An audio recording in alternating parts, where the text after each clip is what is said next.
Бир күнкү түшкү тыныгууну 1 саатка узартуу тууралуу мыйзам долбоорун Жогорку Кеңештин социалдык маселелер боюнча комитети 6 июнда карады. Демилгечи Тазабек Икрамовдун айтуусунда көпчүлүк мекемелерде жума намаз окуу маалында жетекчилик менен түшүнбөстүк болуп келет. Анткени намаз 1:30да башталып 2де аяктайт, түштөнү 1ден 2ге чейин. Бирок жолдордогу унаа тыгындарга байланыштуу намаздан кайткандар жумуштан бир аз кечигип калышат. Эң негизги бул максат биз жумуш берүүчү менен жумушчунун ортосундагы түшүнбөстүктү алдын алуу. Буларга биз шарт түзүп берип атабыз да. Ар дайым ошондон 1 сааттан кем эмес, 2 сааттан ашык эмес деген убакытты коюп берип атабыз. Мусулмандар өлкөдө көпчүлүктү түзгөнү менен чындыгында эми намаз окуганы канча, окубаганы канча деп статистиканы чыгарыш өзү кыйын да негизичи. Кантип эсептеп чыгабыз ар биринчи? Борбордук мечиттер толуп турат. Анын баары намаз окуган кишилердин саны көп экенин көргүбүз да. Болгону Тазабек мырза.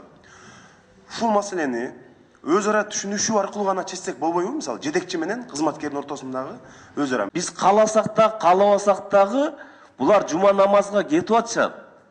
Биз ушуну мына мыйзам чыгаруучу.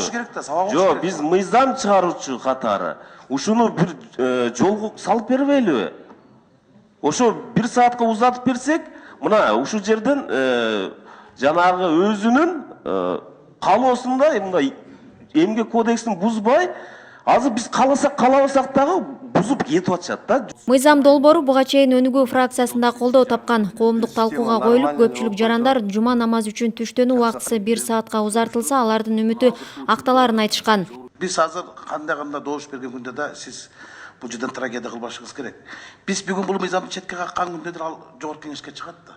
Биздин чечимди алар жокко чыгартып кайта чечим кабыл алып коет да. Бул ушул менен бүтпөйт. Биз кандай чечим кабыл алган күндө да комитеттин чечими баары бир парламентке чыгат. Биз баары бир келе жатабыз буга.